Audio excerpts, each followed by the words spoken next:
Good evening, everyone, once again. Welcome to the Namibia Scientific Society. Welcome to all our members. If you are not yet a member of the Namibia Scientific Society, please come and speak to me or Johannes there at the back. We are staff here, and if you want some more information on us, we will gladly assist you with that. Just a few house rules. Bathrooms are here to the side. If you walk straight down the corridor, you'll walk straight into it. We have a register here in front. This is not a sign-in register. This is only for people who are interested in joining the Namibia Scientific Society. So our old members, you don't have to fill in the register. We have your details. This is just for members, for new people coming in who maybe want to be part of our broadcast list on WhatsApp or our email broadcast. Okay, so you can fill that in if you want to join us in that regards. And then we have a donation bar there at the back. So after the talk, please feel free to go get yourself a drink there. And then I think I'm going to hand over to Andrew. He has done a great job in introducing himself with the previous 3 talks. And then enjoy tonight's talk 4, right? Yes, wonderful. Thank you, Andrew. Thank you, Natasha. And in the event of the emergencies, there's exits at the back, the side, and the front. Just follow the lights. Those who don't know me, my name's Andrew Fordred. I've got a tool here somewhere. I own a business called Intelligence I1, and I am the country manager for RIX Forensica. We do forensic investigations here in Namibia. And I was previously an intelligence officer for the South African Police, and then since leaving there, I worked for a number of corporates, and slowly but surely, 2005, I got into cyber when, does anybody remember Edward Snowden? When he broke free? Yeah, about that time is when I got involved in cyber and picked up an interest from there, and that brings me to now, to the current world. Welcome, everybody. Good evening. Helen, are you impressed? No? That. Do no evil. Okay. I did a presentation once on cybersecurity, and at 2 o'clock in the morning, I was trying to find a title for my talk. And I struggled and struggled and struggled. And it came to me, and with a great realization that we should do no evil, and also understand that we need to know evil. So, as promised, we're slowly but surely building up to the criminality of the internet and to the cyber world, and to talk 6, where we're really going to go down into the dark web, and we're going to have a look what criminals do there, and I'll do a live presentation with that. So this evening's really this evening's presentation and the next presentation is the build up to that. But even those that don't see these 2 presentations, when we get to the dark web, there'll be enough flow into it that everybody can catch up. But for you that is attending, I want to make it as interesting as possible and to understand the full picture and the concept of what criminals do on the World Wide Web. So, the whole point of our discussion this evening is about our own behavior. All of you touched your devices today. What did you do? What digital decisions did you make today? Did you answer an email? Did you share an image? Did you click a link? Come on, I'm sure you did. You used WhatsApp. Yeah, absolutely. Who used Signal? Ah, well done. Well done. You browsed the web? Not so much, not today. Okay, all right. All right. So those are the decisions we make when we use the web every single day, and many times we don't even realize what we're doing. It's second nature now. We're so integrated into the internet, the World Wide Web, and how it plays a feature part in our lives. And if we switched it off tomorrow, where would we be? Nowhere. Welcome. Without it, we wouldn't be able to do a thing. So we're always browsing, we're always sharing data. Let's stop there. People argue with me, I never share a thing on the internet. You'll see this evening When you touch the internet, you're sharing data. Okay, the minute that you get onto it, you are giving data. And if you were here at the previous talk, we showed you how, through your browser, how you can leak data. And I've included it again just in the event that we've forgotten that, to make sure we don't lose that. We trust. Okay, every time we go onto a website, we trust that website. We think subconsciously or consciously that that website's got our best interests. Not so. But we don't always know that. I think it was Obama that said it. He said the greatest onslaught to mankind is commercial surveillance. And the internet is the biggest tool for commercial surveillance. So from trust, what happens? We can get scammed because we're giving off their data, and to prevent that scam, we need to protect ourselves. And we should try and keep that as simple as possible. So this is all about activity. So cyber criminals don't need you to make many mistakes or a lot of mistakes. They only need you to make one mistake. Then they've got you. It's the difference to, so what it is, it's trying to play soccer with 9 players against 11 players. You're defending all the time, defending. And because they've got 11 players, they can find one more option more than you on the defense with 9 players to prevent a score, and they get around that and they score a goal. That's how hackers work. They just build up their team continuously. They build up those tools continuously, and they build up the knowledge and information about you to gain access to your scenario and to your devices. So when we're doing activity, what are we doing? We're doing 3 primary things. Clicking. We can't do anything without clicking. And Bill Gates was the one that said it with Windows 3.1. Who remembers Windows 3.1? And he said, as long as you can read and point, you can use the internet. And that's clicking. As long as we can read and point. Then we download whatever we want to download, news articles, videos, whatever we're downloading, and we're able to do that. Or a friend sends us a picture or something attached to an email, we're downloading, or we're logging into something. Our bank accounts, whatever we're doing, and we're logging in. Those are our primary functions. Those are our primary activities when we're on the internet. That's what we're doing. That's our activity, and it betrays us so much. So cyber criminals aren't trying to fool your computer. You've heard us talk about VPNs, yes? You've heard me talk about password managers and various other things, and we get all these sort of tools and things that we put in place, and we say, okay, now we're safe. Really? Are we safe? No, we're not, because it's us, the human being behind it, that is the one that is the weakest link in the chain. Not the software that we install, not the tools that we use, not the gaming computer that runs at a gazillion neutron whatever speed limits and has so many gigabytes of memory and so many sizes of hard drives. In fact, these days we don't even talk about a size of a hard drive, we talk about how many hard drives. So they are purely trying to fool you as the human being, as the user, to gain access to all these systems. Does that make sense? We're still the weakest link in the entire thing. So let's demonstrate that. Some of you have seen this before, and some of you haven't. Have a look at that.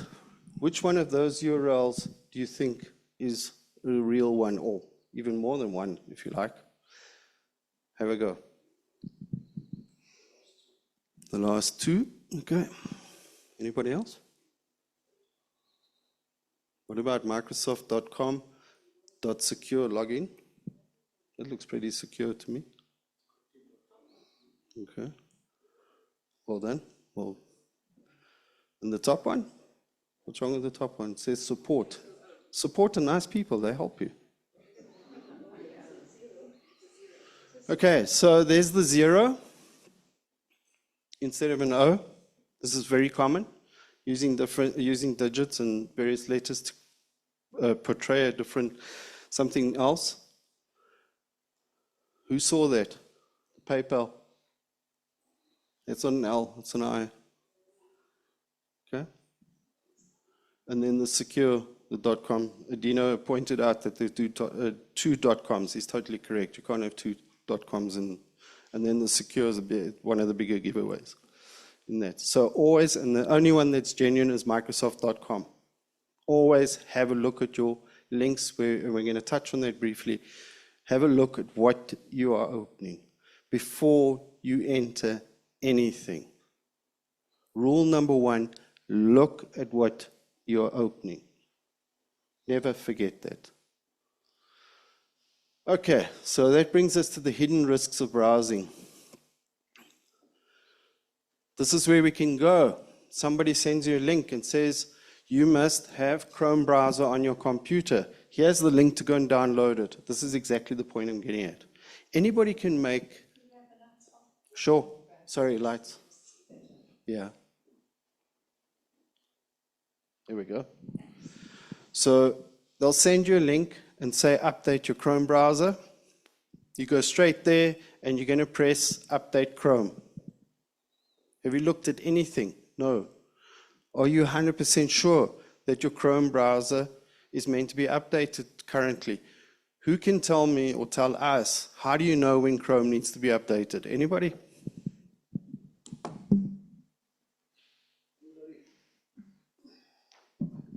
When you use Chrome and Firefox, it says in the corner, it says an update is due. It doesn't send you to a website to do it. Okay, so always remember that the browser itself will tell you. Okay? Which one of these is real and which one is fake?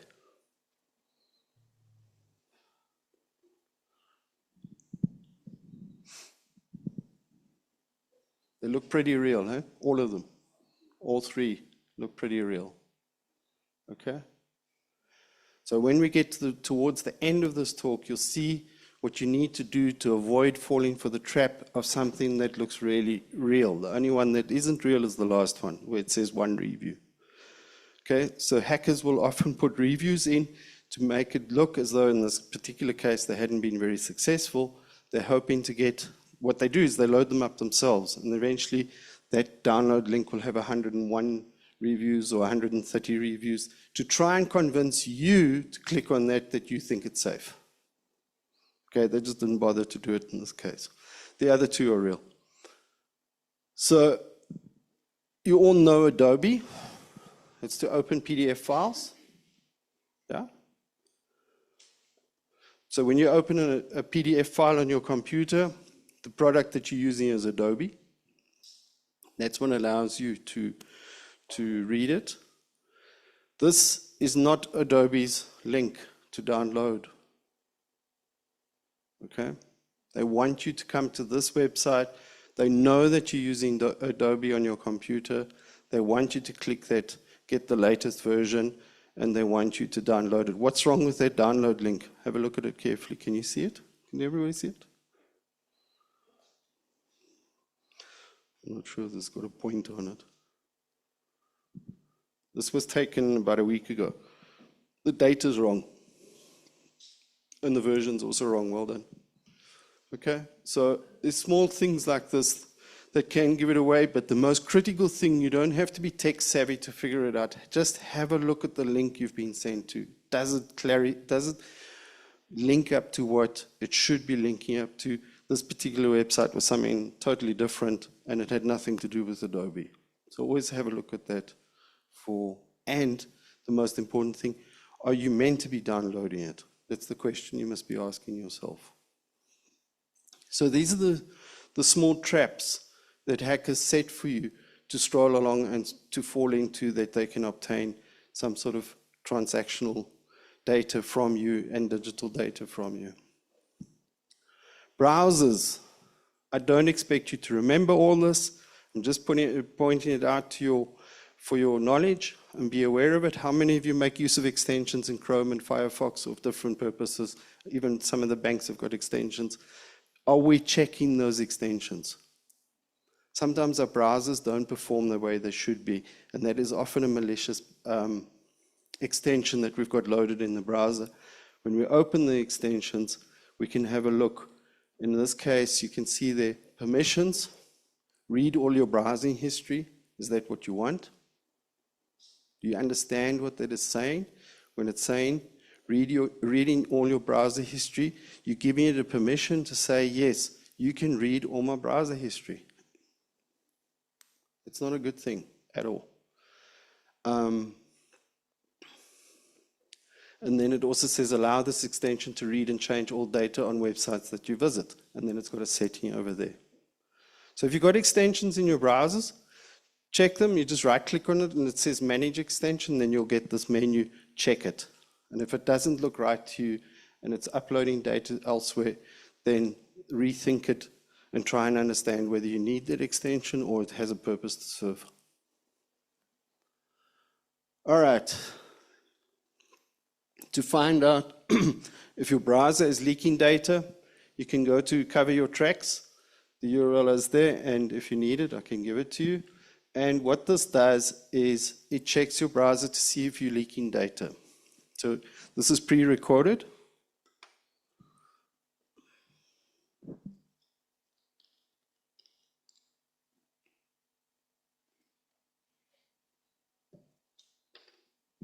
Okay, so it's testing the browser that you opened it with.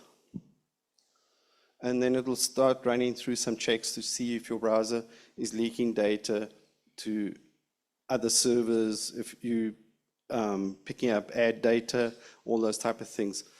One of the biggest risks of the internet is these tracking ads, and they can load little, what we call cookies, onto your machine, and they can then maliciously collect data off your machine. In this particular case, it's telling us our browser is protecting us, and we should be okay. And it goes through a lot of technical aspects as to what it is. But the point that we're trying to make here with this particular test is a browser is as good as a fingerprint. Okay, how does that work? Every single computer and browser has unique identifiers to it. So every time you access a website, that website knows who you are.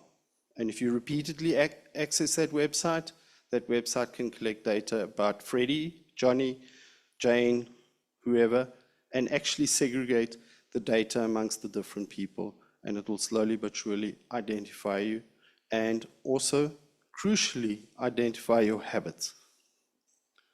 Okay. It's run a little bit too far, don't worry about that.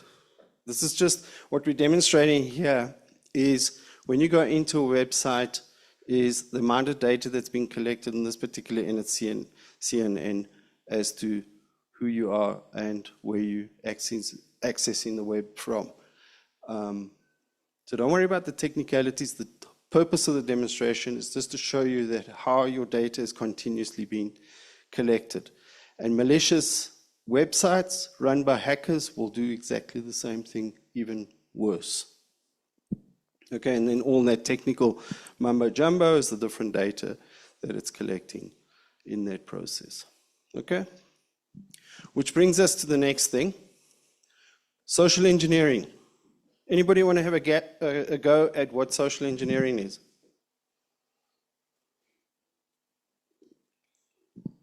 Anybody? I can't be the only person that knows what social engineering is. Okay, so social engineering is the hacking of the human mind or the human brain and making humans do things that they shouldn't do. Or, let's put it another way, make humans do things that they wouldn't do under normal circumstances, such as using extortion or blackmail or anything like that. That is the social engineering tricks. Now, there are two forms of it. The bad guys doing it, except they won't be nice and phone you up and say, I'm about to socially engineer you. No, they won't do that. They'll just do it. And then you get people that are contracted by businesses to do social engineering tests on companies and employees to see whether they're not giving out data and creating sensitive, vulnerable spots within a business. Okay, and as an individual, you can also do it if you want to. But I think you can do it yourself just by having a little bit of common sense and orientation as to what you do on the internet and make sure you don't do any bad stuff. So, we're going to hack some human minds. If we can get to the next slide. Your tool's broken.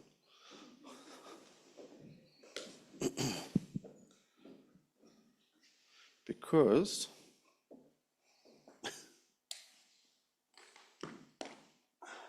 I've lost power.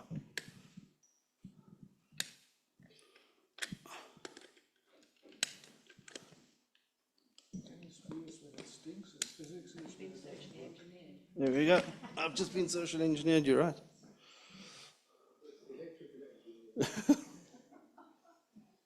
Okay, let's just see, we should be okay now. No, it's not your tool, it's my tool. Lost power. Let's have a look. Yep, there we go. Right. So, as I said to you, social engineering is hacking the human brain. So it's the psychology of social engineering is very simple. Nothing too complicated. I think the study of social engineering is more complicated. Fear. We've all received those emails that says to us, you have a parking ticket that's outstanding for the last 3 years. If you do not pay $10 million now, we'll send the cops to your house to fetch you. We've all received some sort of email like that. Or urgency. Who legitimately makes use of social engineering in day-to-day life? Anybody? No. Urgency. Think of urgency. There we go. Sales. Salesmen do, or sales people do social engineering all the time.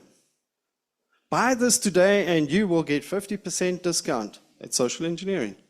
This is so attractive. If you buy it today, we'll give you a 10-year warranty on it. But if you come tomorrow, I'm going to charge you double and reduce the warranty. It's social engineering. So urgency. Authorities, very similar to fear. There was that one running around recently from NAMRA that said, if you do not complete your filings by this and this date, then we are going to take your life away from you and you'll never see anything again, type of thing. So that's the type of authority. Or the boss sends an email and says, please put $1 million in my bank account. I'm currently away from the office. Do you mind doing it for me? Oh, by the way, my bank details have changed. And then the other one is reciprocity, which is also about how we can come to an agreement about something and we work this thing out that it's meant to be a win-win situation, and then it's not. Okay? So you agree to it and there's only one winner and it won't be you. And then greed is the other one. Okay, where we can get that real bargain of a bargain and we think it's real and it's not real, and when you pay for it, it disappears.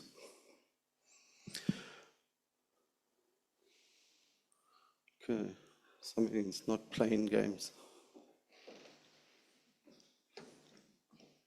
Sorry. Right. I love this one. Who in this room has a twin? A twin? Anybody? I've got news for you. You now have twins. Many twins. If you've got a Facebook account, you've got a twin. If you go to YouTube regularly, you've got a twin.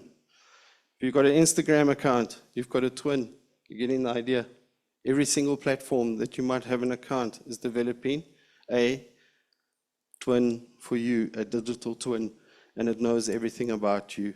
And the more you go there, the more data you share, the more your twin is going to become more and more like you. Okay, and the latest problem that we're having with our digital twins, they are being linked to AI. Where hackers had to spend time trying to put a picture together, trying to understand you, trying to understand your weak points, trying to understand your habits, trying to understand your buying power, all those type of things. They now just feed it into some sort of AI database, and whoop, and within minutes, they've got a full digital twin. And they even know how to speak to you. They'll know what makes you angry, what makes you happy, what makes you sad, all the rest of it. So, welcome to your digital twin. Okay, I just hope this works though. All right, so your digital footprint. So it goes back to your digital twin. And everything that we do on the web, we're sharing something. And whatever we're sharing tells a story about us. More is known about us now than ever before. And it's probably going to get worse. And the problem here is the more that is shared and becomes digitally stored, will always be there. It never goes away. The internet never forgets. So it just accumulates more and more information about you, about our organizations, what we do, where we go, whatever that happens. I've often said to people, the biggest espionage agency in the world is Google.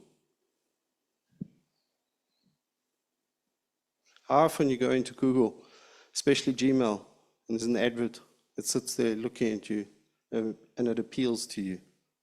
Because that's how much data it's collected about you.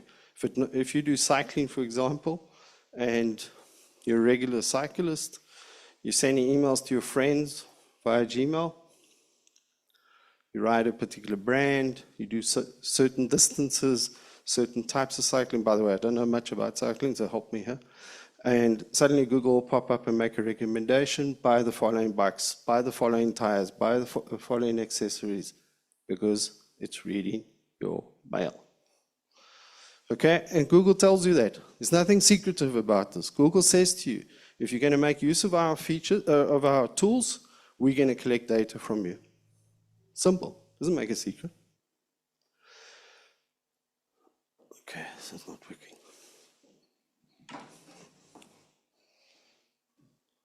Okay, then we do things like this. What did I just say? The internet doesn't forget. We've had situations where we've seen people in professions get interviewed and something pops up like this. A la lawyer. That lawyer is compromised for life, basically. Okay? And because that is sitting out there, he or she cannot get rid of it. And it'll be there forever. That comes from sharing. So, folks, the next couple of slides are sensitive. Bear with me.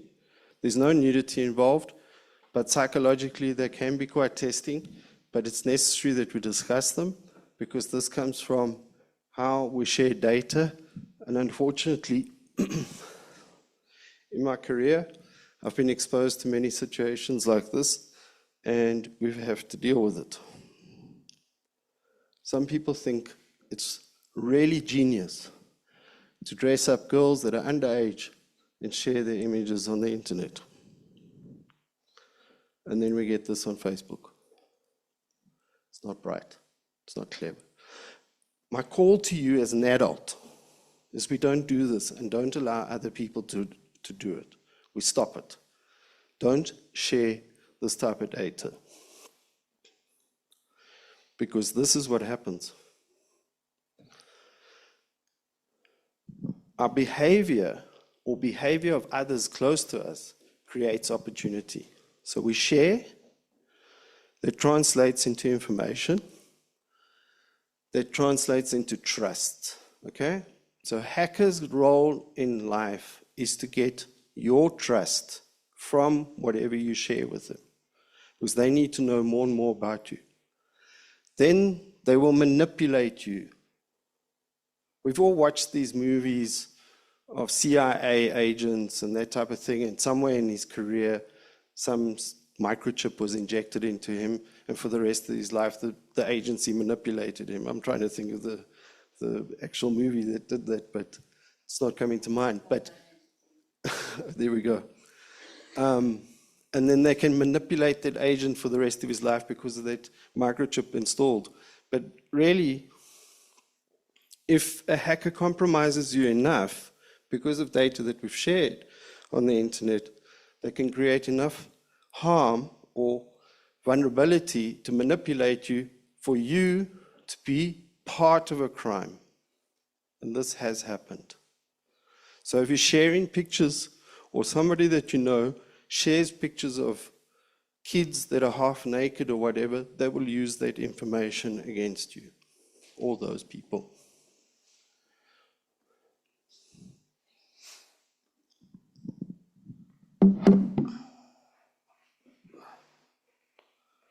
Which brings me to stalking.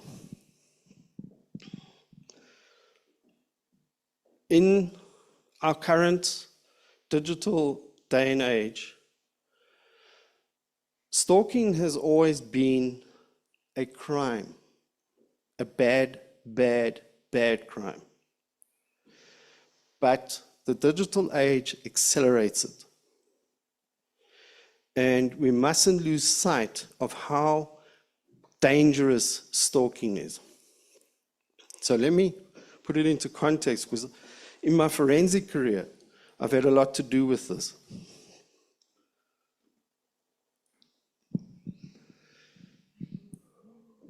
"76 to 92% of women are murdered when stalked within the year prior to their death." It's not, stalking is often, and we're still making the same mistake in Namibia as well, stalking is often classified as a GBV crime. And when somebody's murdered, and there have been some well-known murders in Namibia because of stalking, they end up in the media. The stalking loses emphasis. The murder takes over. And we're forgetting how dangerous it is. 81% of victims are physically assaulted at some point. And 31% were subjected to sexual assault. Now you would say to me, okay, that's nice. This is really disturbing. This is concerning. But how does this relate to the business world? How many shootings, is my answer to that, have occurred at business places, or assaults, or sexual assaults have occurred within the business work environment? Many, many, many. And only those that result in a really bad crime, obviously the shootings do, but some of the others don't make the surface because companies cover them up, because they don't want to be exposed reputationally to sort of the negative viewpoints, and try and appease the whole process that it'll go away and we're not any the wiser. But my message to you this evening, as I've just shown you a sort of sensitive area, is we are giving a platform to stalking and to perpetrators to carry on with these activities, and we've got to acknowledge that they happen and try and prevent them and understand the dangers of the internet. So, how do we stop all of this? We've got to condition ourselves, and I call it a digital decision framework. If we do an activity on the web, was it expected? If your bank manager sends you an email that has something to do with your bank account and says to you, please log in at this and this time, check this, check that, do that. And as long as you know who your bank manager is and you kind of were expecting that, and whatever they're saying in the email resonates with you and it balances with whatever you do in your daily activity or your banking activity, then it's expected. If you get an email from NAMRA that says you haven't filed your tax form, this is the link you must go to, and they're asking you to do this in December, shortly before your Christmas holidays, that's not expected. That's odd. Okay, because there's just no filings as far as I'm aware in December. Can I verify it? So if you get that email that says to you, log in, do this, I didn't quite expect it, but yeah, it makes sense. Pick up the phone the institution that allegedly sent you the email, and make sure that what is happening should be happening. Would I share this publicly? Okay, so that comes to social media or other types of online activity. You've got a picture, and geez, this is really funny. Let me send this picture to all my mates on Facebook and let's have a good laugh. Maybe it's not a good idea. Maybe we shouldn't be doing it. Okay, I won't do it on Facebook anymore because that's too public. People can find out. I'll send it on WhatsApp. Not a good idea either. You know how many people have sent pictures or things on WhatsApp and they think they're sending it to a group or to an individual? Sorry, let me correct that. They think they're sending it to an individual and they inadvertently send it to a group. And when they've realized their mistake, they try and delete it. Too late, she cried. Because somebody within their group thinks this is really hilarious and will spread it a little bit further. And that's the end of that show. What happens if I'm wrong? If I share something or send something or whatever, there's a great case here in Namibia where somebody lost his cool and he sent an email to somebody else and he typed there that he would do this to them, and he would do that to them, he'll do this to his wife, and etc., etc., etc. And so it went on. And once it calmed down, he thought, well, let me delete the email. But the problem is when you delete an email, it doesn't disappear somewhere else. It's sitting wherever you sent it to, and it's too late, she cried. So what happens if I'm wrong? So if we're angry, we want to complain about something, but before we send that email or before we send that WhatsApp, before we do whatever we're going to do, ask yourself, what happens if I'm wrong? And that we see a lot on Facebook when people complain about bad service. I think, in my humblest opinions, when people complain about bad service on social media, they're really getting it wrong. So, stop what you're doing, think about it, and verify it. Simple process. If you're overcome by emotions, the World Wide Web helps us a lot.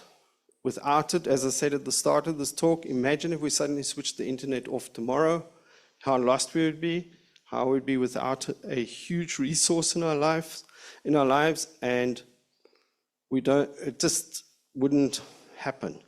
Practically would bring life to a standstill if we had to switch it off. So it's there. It's accelerated over the years. It's getting faster. We've seen the advent of AI and how powerful AI has become, how it's been used for malicious purposes. But us as individuals, we must always hold back a little bit and say, hang on, how much are we adding fuel to the process? How much are we doing harm? So just to sort of put it into perspective, if you go to a big city and the taxi driver says to you, can I drop you off in the worst area of town that you can do a little bit of sightseeing and I'll come back in an hour and fetch you? What is your response going to be? It's going to be say, stop, I ain't going to do that, without thinking.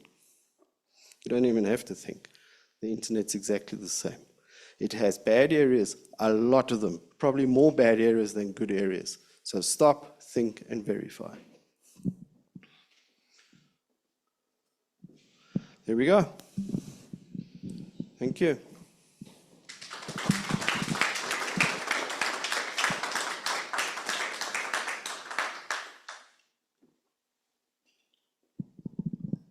Questions?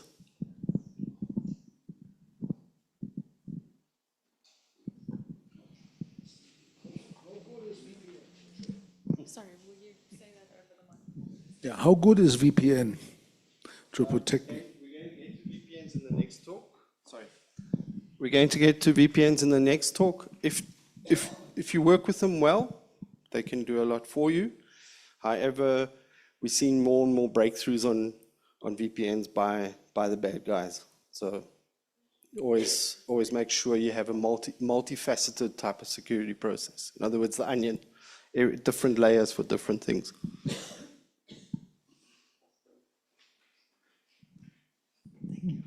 Good evening. Is it true that information can also be taken by something that you said on the phone to somebody?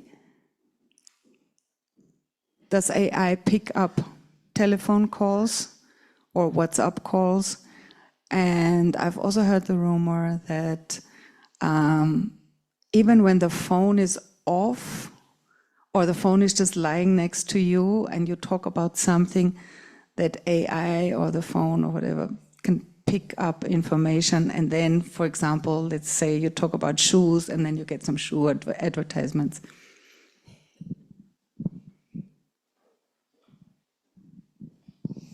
Okay, I'm going to be a hacker for a moment.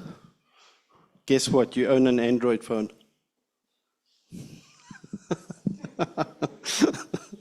All right.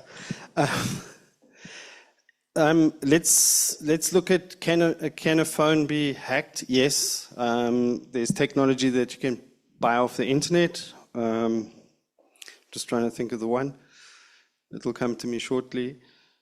And you pay about $150 a month for it, and you can load it onto a phone and you can monitor everything on the phone. Okay, that's the one aspect. However, that's sort of a cheap option, and you need access to the phone. So you would have to somehow convince the person to give you the phone. If you really got a bad day and the intelligence services want to get hold of you, and they want to look at you and they want to analyze you, they can do anything. Okay.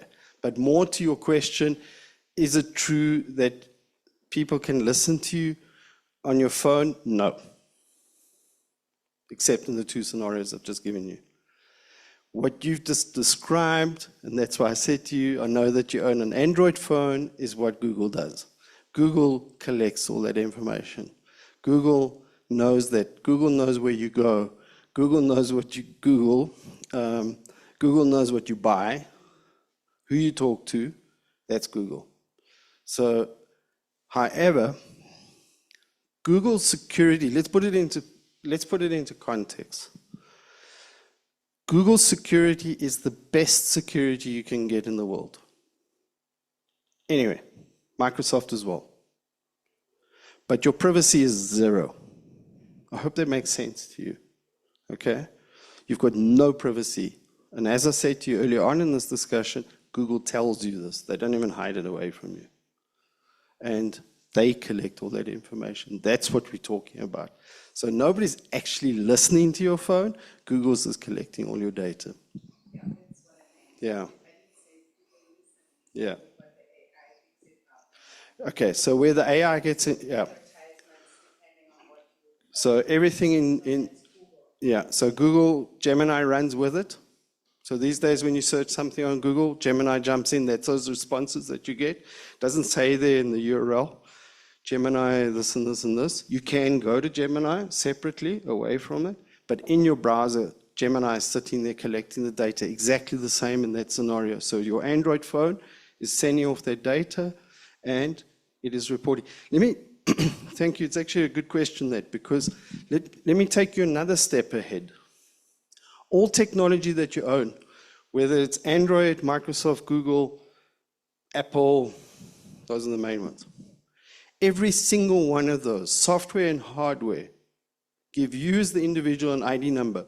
So if you've got an ID with Home Affairs that reads, mine starts with 66, yeah, I think so. That's not the only ID you've got anymore. You've got all these other IDs, your phone ID, your phone software ID, etc., etc. The point that I'm trying to get to, all these technologies are trying to activate these AI ID collection things. in the name of law enforcement. Soak that one up for a moment. In the name of law enforcement. So you and I do a drug deal. You're on an Apple phone, I'm on an Android phone. You send me a Gmail, I send you a Gmail back. We're going to meet on Saturday, and we're going to exchange $200 million worth of heroin in Morefish Bay. The idea is when we meet in Morefish Bay, Mr. Plot and his cohorts are going to be standing there with blue lights waiting for us. That is where we're trying to go. So back to your point, where the civil side or the private sector is trying to collect data and manipulate data for commercial reasons, crossing over now to law enforcement and vice versa is where we're starting to drift. And I know this is mind-boggling, but it's true. Any other questions? Two questions of them. One is, if I don't use the normal Chrome and Microsoft, but I use, for example, DuckDuckGo and VPN. That's number one. And the second one, there's something that is boggling me all the time. I have only Apple systems, but when I say, hey Siri, when I have established it, I say, hey Siri, do whatever I want you to do. How does it know? I mean, how can it identify hey Siri if it does not listen to all the other speeches? So, I mean, the logic would say that it actually listens to 100% of what I say, and it only reacts when I say, hey Siri. Is it true or is it not true? It'll depend. Again, it's that holistic collection process. It's again how much you fed in through your activities. I'm not saying you're sitting there feeding, you feeding some sort of platform saying, I'll go to this restaurant 10 times a year. I'm not saying that at all. It's your activity, for instance, booking a table at a restaurant 10 times a year. And that's one aspect. So it's collecting from your IP address, it's collecting from your machine address, it's collecting from your Google browser, it's collecting from whatever you use. Then it collates, it brings all those together and then forms that picture to be able to form that whole picture profile, the digital twin. So that's how, and he made a reference to DuckDuckGo. What DuckDuckGo is a privacy browser. Yes, it works. All it does is protecting your searches. It's not protecting your activity. I hope that makes sense. It's very similar to a VPN. Helen. I had a really weird experience with Siri. I've got an Apple Mac now, and I'm trying to work it out over the last few months. And then I was shown how to use Siri, but I think I've turned him, it's a male voice, off, because somehow he came online, and I said, actually, Siri, I don't need you, thank you very much, you can go. And this voice, male voice, said to me, I'm not going anywhere. It was really spooky. So what was that? The gent in the front answered it, Big Brother. And I've no idea. I don't even know how Siri works. Sorry. But I can find out for you. Be like an assistant to encourage. Yeah. It's probably an AI. It sounds very AI, if you ask me. Because that's what AI would. You know, we had an interesting case 3 months ago. I'm not going to go into all the details, but what it was is about an individual in Windhoek that wanted to commit suicide. And he was using AI as a friend. And AI wouldn't let him go. The more he was pouring his heart out, and I don't want to give away too many details, but and it kept on keeping a record. And when we saw this record, it was outstanding. It was incredible, and that's how much data was collected. So as he was interacting, and this went over 5 hours, from 10 at night till about 3 in the morning, when he eventually fell asleep because he drank too much, hopefully. That's one time we can excuse somebody drinking themselves to a standstill, and he didn't do anything. That's the main thing. But Nampal knew about it within 2 days. Google sent off I think it was Google, or ChatGPT, I can't remember, sent off the notifications to Nempal. He was rescued. He was put into various things. So it sounds very AI to me. Any other questions?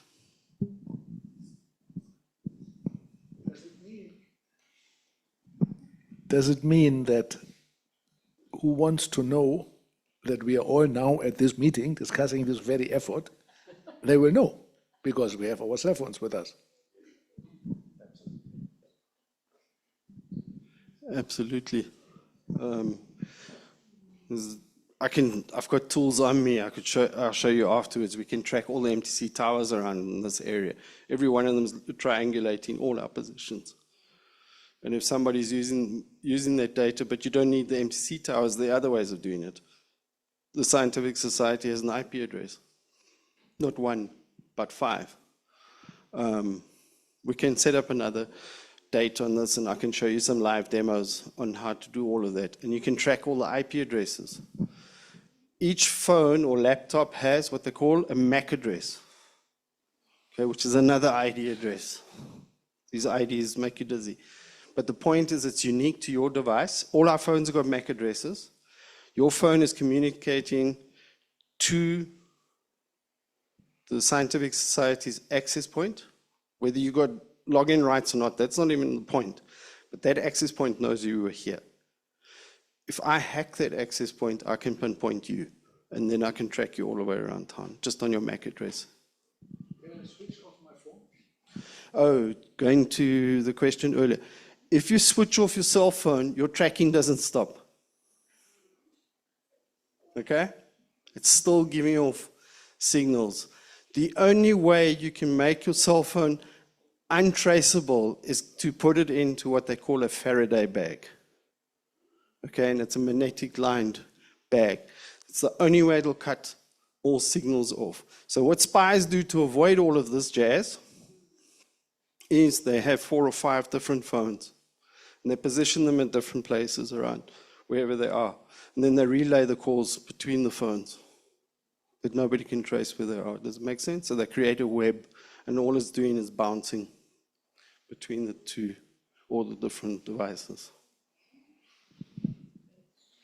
Excuse me, you don't need to get the chip from the Chinese or whatever, because this is already the chip that you carry with you.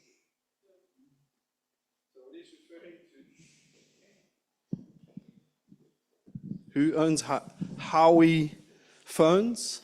Anybody own a Huawei phone? Do you own a Huawei internet access point? Do you own Huawei solar panels? Anything that is Chinese produced is monitoring you and collecting all your data. So that's what he's talking about. If it's a Chinese generated chip, how all the MTC towers in Namibia are Huawei. Okay? All that data is going back to China. I can guarantee it. Okay? So don't. If you own Samsung phones, it's going to Korea. Oh, but I own an Apple. I'm okay. No, you're not. No, you're not. All your data is going back to the US. So deal with it. So Apple's not that private. So should we go back to landlines? Go back to writing notes on paper.